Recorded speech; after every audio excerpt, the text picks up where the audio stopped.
నాకు థైరాయిడ్ ఉంది, పీసీఓడి ఉంది, షుగర్ కూడా వచ్చిందండి. హార్ట్లో కూడా కొంచెం కంప్లైంట్ ఉంది. అలాంటిది హాస్పిటల్కి వెళ్ళి ఒంట్లో బాగాలేదని చూపించుకుంటున్నానండి. మామూలుగా అడిగిన డాక్టర్ అమ్మని, ఏమండి నాకు పిల్లలు పుట్టే అవకాశం ఏమన్నా ఉన్నది అని అడిగితే, అస్సలు లేదమ్మా, నీకు గర్భసంచి ఒక కంతిలా మారిపోయింది, పీసీఓడి ఉంది, థైరాయిడ్ ఉంది, షుగర్ ఎక్కువగా ఉన్నది. ఇది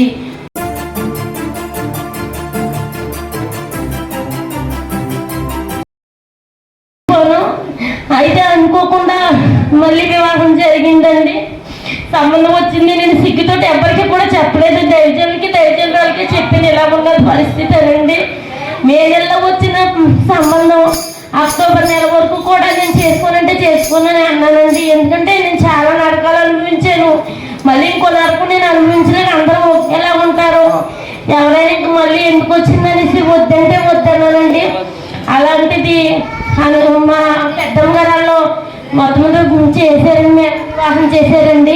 నేను చాలా భయపడిపోయానండి. ఎంత భయపడి దేవుని ఒకటి అడిగితారు, ప్రభు ఎలాగైనా సరే ఇది తప్పించేయండి ఆయన, ఏదో అడ్డుకట్టేసి తప్పించేయండి ఆయన, నీ సన్నిధికి దూరం అయిపోతాను ముందు నాయన.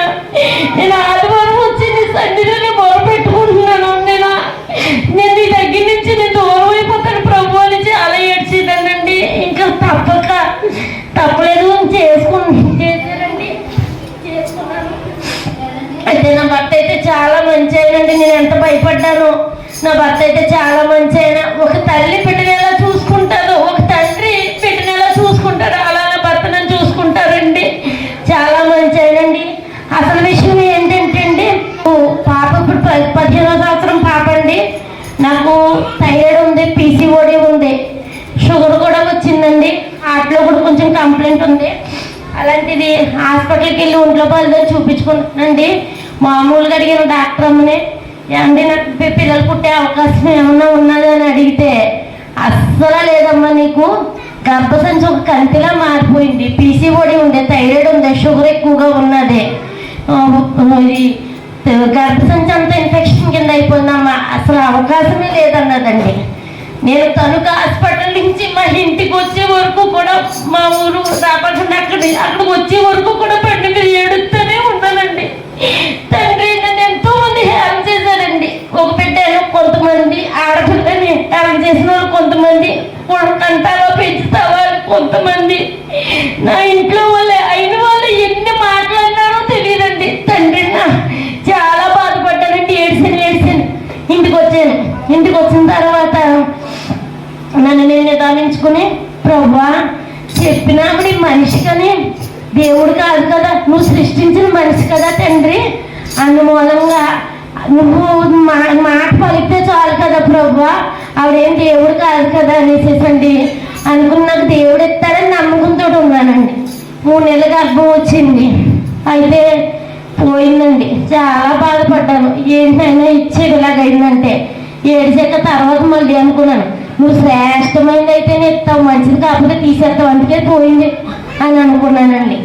తర్వాత మళ్ళీ దేవుడి కృపను బట్టి 2 నెలల క్రితం అండి మళ్ళీ ఒంట్లో బాగుంటలేదండి.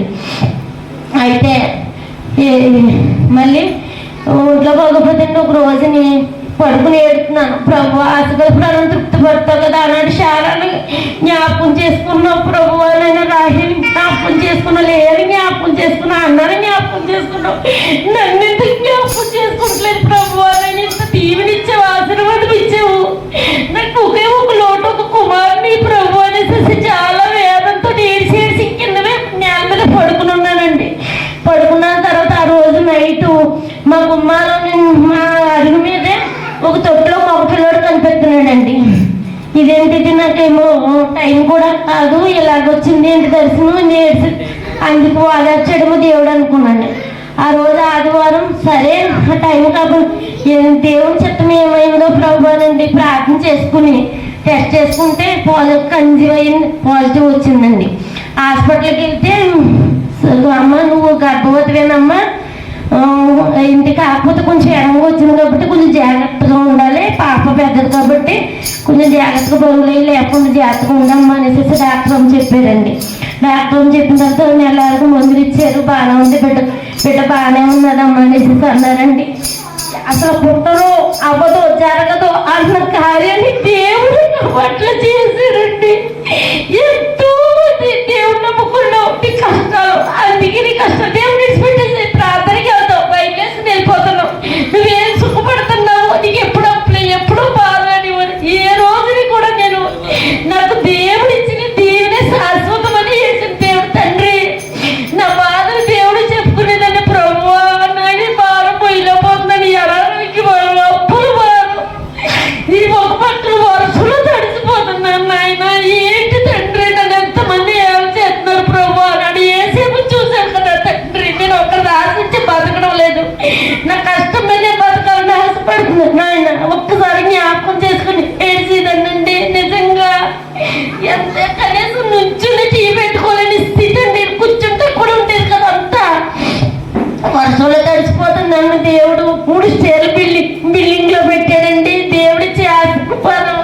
ఇప్పుడు అందరూ కూడా ఎంతమంది అయితే నన్ను హేళన చేశారో, నీ దేవుడు గొప్ప దేవుడు, నీ దేవుడు నిజమైన దేవుడు. నన్ను ఈ రోజున ఆస్వాదించమని నిజమైన దేవుడు అయితే నేను అనుకుంటున్నాను.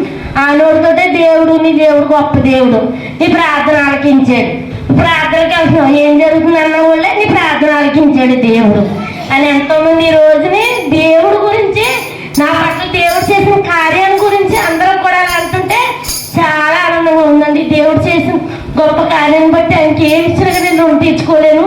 నాకంటూ లోటు ఏంటంటే రక్షణ లేదండి. నాకు రక్షణ లేదు. రక్షణ తీసుకోవాలని చాలా ఆశపడ్డానండి. డిసెంబర్లో తీసుకుందారని అనుకున్నాను. అంతట్లో ఇలా వివాహం జరగడం, ఆటంకపరచడం జరిగింది. నా భర్తకి నాకు రక్షణ కావాలండి, ప్రార్థనలని. నాకు ఈరోజు అనారోగ్యంతో ఉన్నా సరే నేను ఎలాగైనా సరే సాక్ష్యం చెప్పాలనండి. ఆయన అడిగి మొత్తం మీద కనీసం లాస్ట్ని వాళ్ళు ఫోన్ చేసాక వచ్చాను, కూర్చుని అలా సాక్ష్యం అనేసి ఎంతో ఆశతో వచ్చానండి. దేవుడు మహాకృపను బట్టి మీరు నా ప్రార్థనలో అందరి ప్రార్థనలో జ్ఞాపకం చేసుకోండి. నా కుటుంబానికి రక్షణ కావాలి, నా కుమార్తెకి జ్ఞానాన్ని కావాలండి, నా కుమార్ని అనుగ్రహించాలని ఆశపడుతున్నాను. దేవుడు కుమారుని ఇస్తారు. ఎంతమంది అయితే అందజేశారో అందరి ముందు కూడా నా సాక్షిగా నిలబడాలని ఆశపడుతున్నానండి. కనీసం గ్రామ్ బంగారం మీద కూడా ఏ రోజు ఆశ లేదు. ఉన్న బంగారం తాగపెట్టేసారు, అది వస్తుందన్న గ్యారంటీ కూడా లేదనుకునేదానండి.